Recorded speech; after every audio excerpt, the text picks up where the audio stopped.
Musashi Miyamoto has changed Baki forever. Even now, after his soul was removed from him, we still have him being talked about. For an example, during the Yujiro and Sukune fight, the ogre landed this huge punch sending Sukune flying.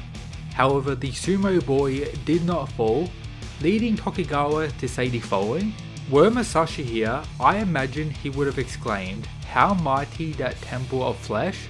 Meaning, according to him, Musashi would have actually praised Sukune here, once again putting Musashi on the standard of power at the top of the verse. Then in the most recent manga series, Baki Rahen the Jack arc, in chapter 1 we got this.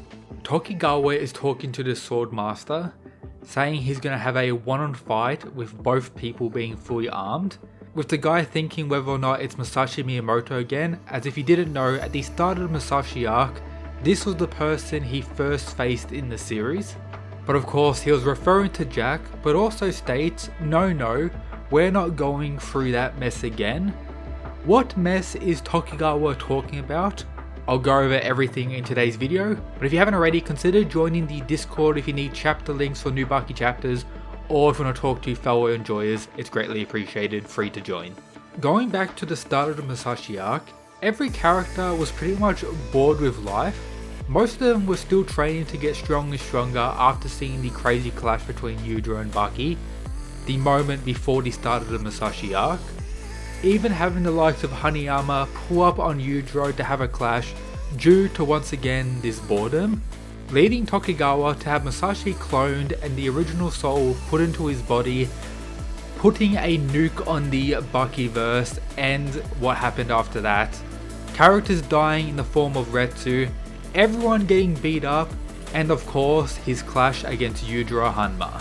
Let's break down a few moments of Musashi's fight against the strongest creature alive.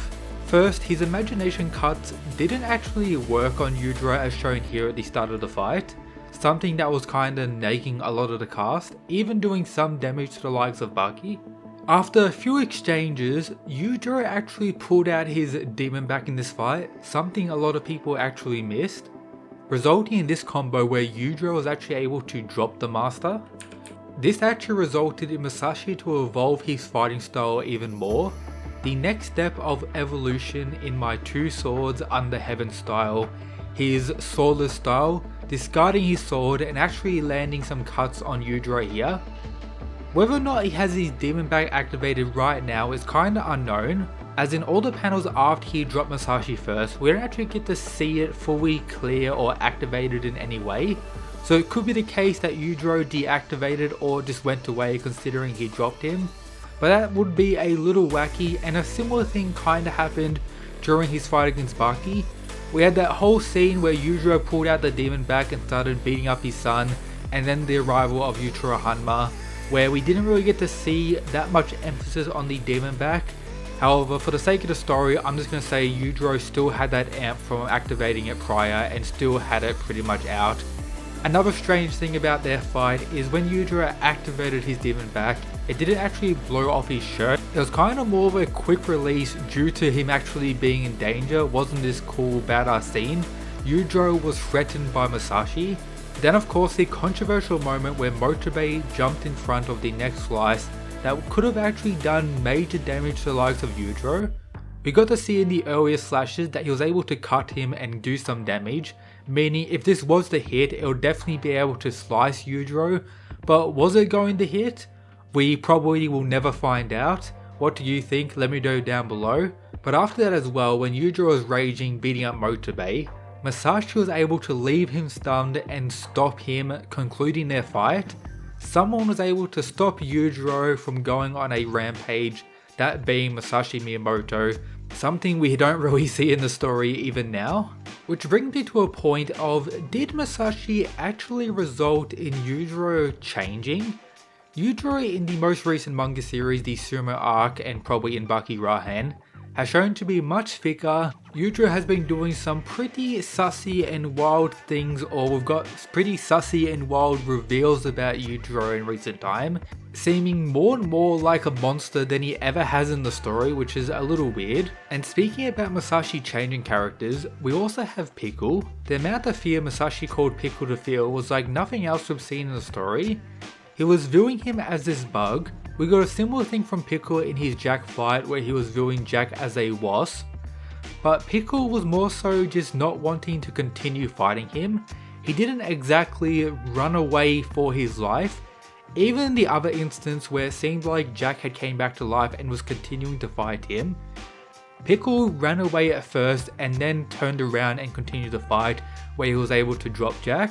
This time there was no turning around, he was running for his life and into the hands of Motobe, which brings us to his next return in the story.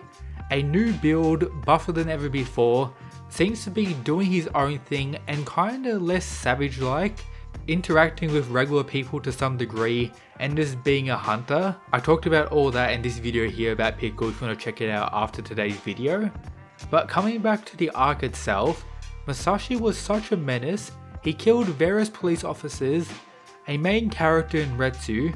He was about to kill Hanayama if Baki didn't step in. He had the opportunity to kill Baki at the start of the arc. Likewise with Doppo Orochi, Motobe claims that he could have been killed by him multiple times throughout their fight. I wouldn't be surprised if he sliced straight through Gaia in this exchange if he wanted to as well. And based on his final clash against Baki, the way he was getting disrespected at multiple moments, I'm guessing Masashi would have actually gone for the kill if the fight continued. Thus, the boredom all the characters felt after the crazy clash between father and son was no longer there. Masashi pretty much saved the Baki series in multiple ways throughout this arc, and was sent back to where he came from, not by losing a fight against Yujiro Baki, but the way he actually got there. Tokigawa thought it was enough and it was time to send him back, also claiming that he could return in the future, perhaps when the main cast of Baki characters are ready, meaning when all of them get stronger, which seems to be happening in the current manga Baki Rahen. We've seen a huge buff from the cord cutter. We had a character from early days in Grapple Baki return and actually drop Hanayama. We have Jack calling out everyone to fight. Jack never got a chance to fight Masashi during their arc due to Motobe of course. It's very possible all this could be setting up for the return of Masashi in the future of the story. At least that's what I want.